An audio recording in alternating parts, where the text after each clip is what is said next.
This just happened. Put your gun down now. Put it down. We're no threat. Look at this. Look at this. If you're not detaining us, then we're walking away. You understand? Look at, they got the bear cat. Look at this. Somebody with a rifle. Yep. In front of the FBI building. I'm going to kill you and your friend. An FBI agent pulled a rifle at two people walking on a public sidewalk. One was filming, and the other was open carrying a rifle and pistol. Both are protected activity. The Jacksonville Sheriff's Office showed up, investigated, and confirmed no laws broken. We're no threat. You guys are legally carrying. I am not legally carrying anything. Recognize he's lawfully carrying Thank what you. appears to be a rifle. Yes, okay? it is. And he's not carrying any threatening. No, manner, of course not. We were just walking up the sidewalk, okay, and the guns drawn. Okay. Let's confirm it with the FBI person who called. You guys didn't try to come on. No. All right. So we didn't point the weapons. No, we no didn't. issues. They were just alarmed by when they were pulling out. They saw you guys walking with firearms. Okay. That's why they backed off. He did threaten to kill us. Several times. I don't even know if he's an officer. I don't know if he's FBI. I don't know what he is. Yeah, so those are FBI agents. I got it. Okay. With that being said, you guys are free to go. You I guys appreciate are no longer never detained. Nope. Okay. We were never detained, Thanks for Lieutenant. exercising your constitutional I appreciate your respect, guys. I really do. You're a lot better than they did. So here's the question. Can these auditors sue that FBI agent? Most people say yes. Clear constitutional violations caught on camera. Should be an easy case. They're probably wrong. Whoa, no! That's hell no! Whoa! And to show you why, I need to take you back to February 2019. He got out of the vehicle. He had a gun pulled. He walked up to my window, didn't identify himself. I had no clue who he was. He told me that if I didn't roll down my window, he was going to put a bullet in my foot. It was in his mind to kill me. He tried to smash the window open with the barrel of the gun. He stood there and he kept telling me to get out of the car, and I told him I wasn't. And he tried to pull the trigger. There's no way that he would have put his finger on the trigger and found out the gun was jammed unless he tried to pull the trigger. A Department of Homeland Security agent just pulled the trigger on Kevin Byrd in a parking lot. The gun jammed, and that's the only reason why Kevin Byrd is alive today. Kevin Byrd tried to sue. He lost, and that's why the auditors in this Jacksonville situation will have a difficult time prevailing in a lawsuit as well.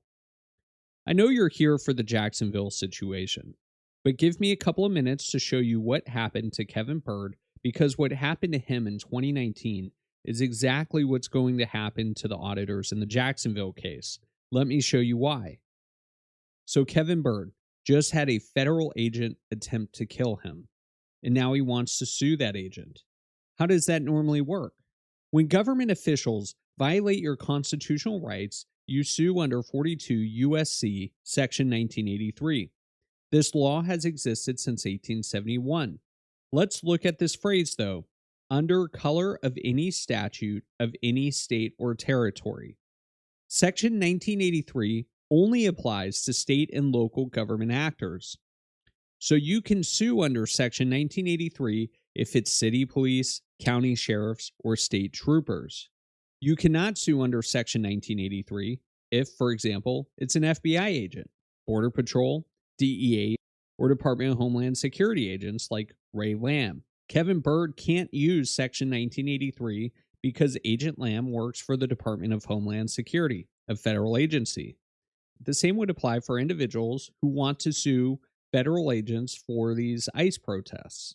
So is there a federal equivalent, a law that lets you sue federal agents for constitutional violations?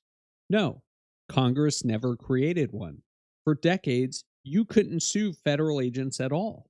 This changed in 1971 with the case Bivens versus 6 unknown named agents.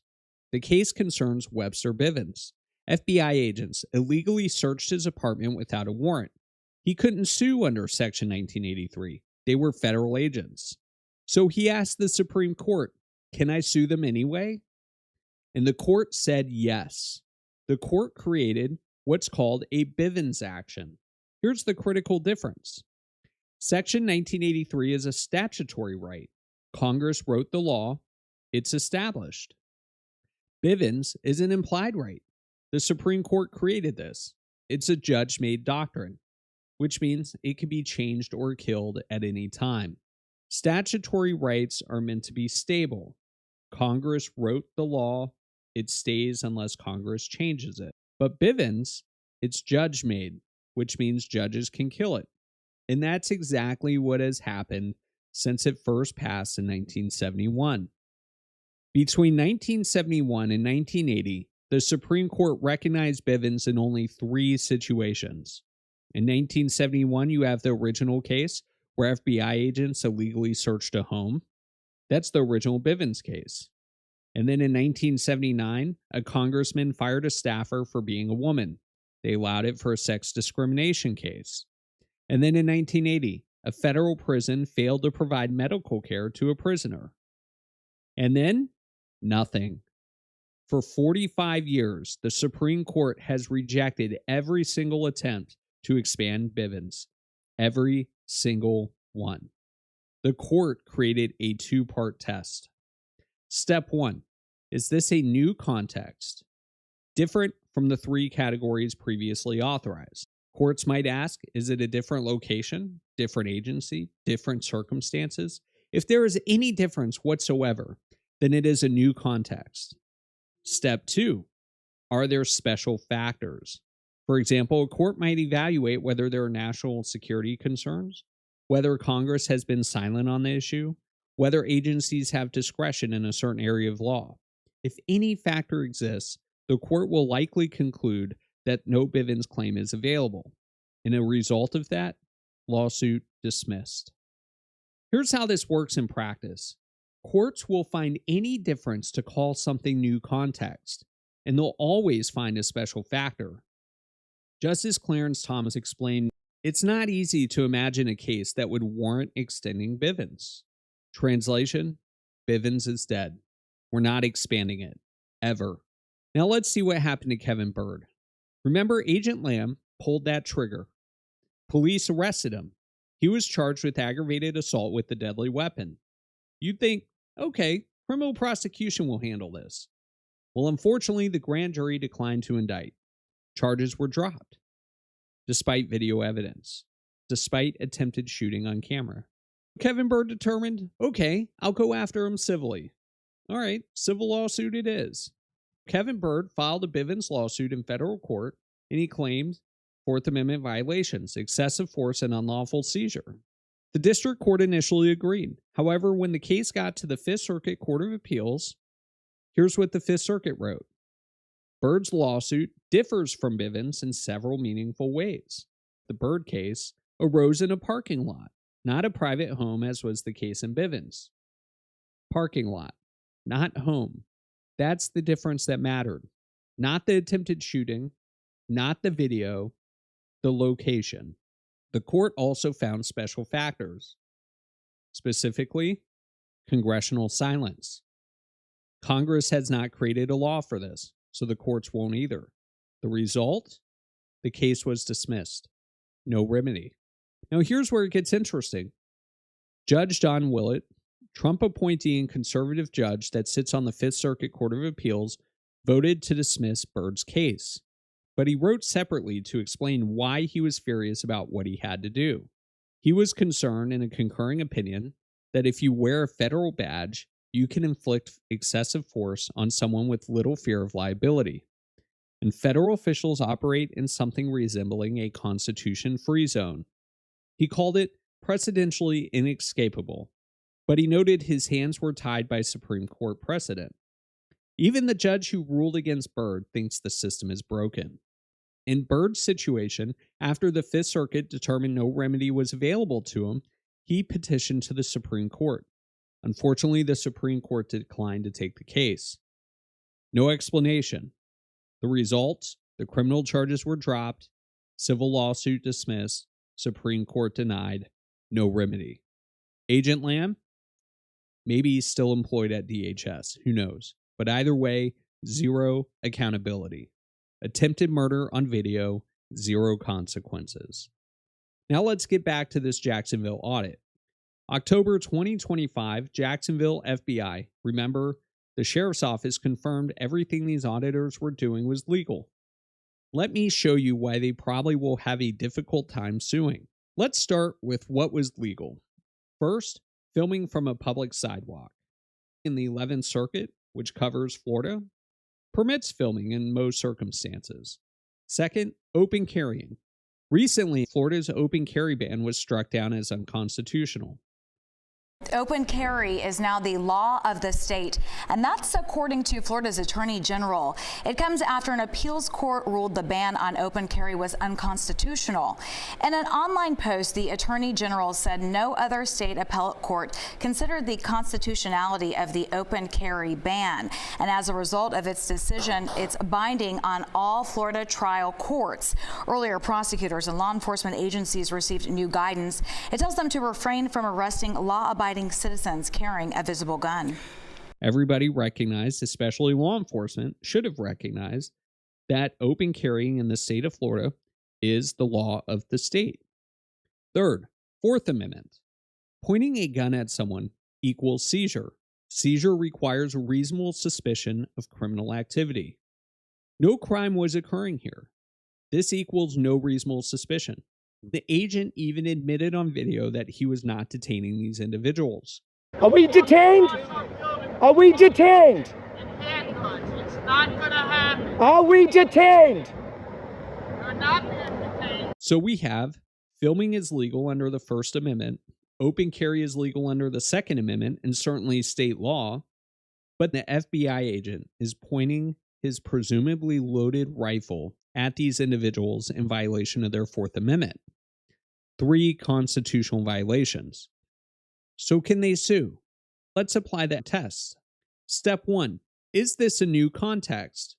The original Bivens case in 1971, FBI agents entered a private home and conducted a criminal investigation. Now let's look at Jacksonville in 2025. FBI was involved. However, it was on a public sidewalk and it concerned building security, allegedly. Courts will obviously say different location, sidewalk is not the home, different context, security versus investigation, different circumstances. The end result, this is a new context. So step 2, are there special factors? Courts will go any way on this, but it's not hard to imagine that they will say things like FBI had national security interests in protecting their building, that the FBI has operational discretion, and that there's a separation of powers because Congress hasn't acted on whether FBI agents could be liable in this circumstance. So special factors will likely have been found to have existed. So the result is that the Bivens claim, if one is filed, will probably be dismissed. Think about this. In the Byrd case, there was attempted murder. The trigger was actually pulled. Luckily, the gun jammed. There was video evidence, but the result was no remedy. Now take the Jacksonville situation. Multiple constitutional violations, lawful activity, video evidence, but the trigger was never pulled. Unfortunately, the result probably will also be no remedy. If attempted murder on video was not enough to overcome the Bivens bar, lawful auditing certainly isn't. So what do we do about this? If you're the Jacksonville auditors, or anyone whose rights are violated by a federal agent, here's what you should do. 1.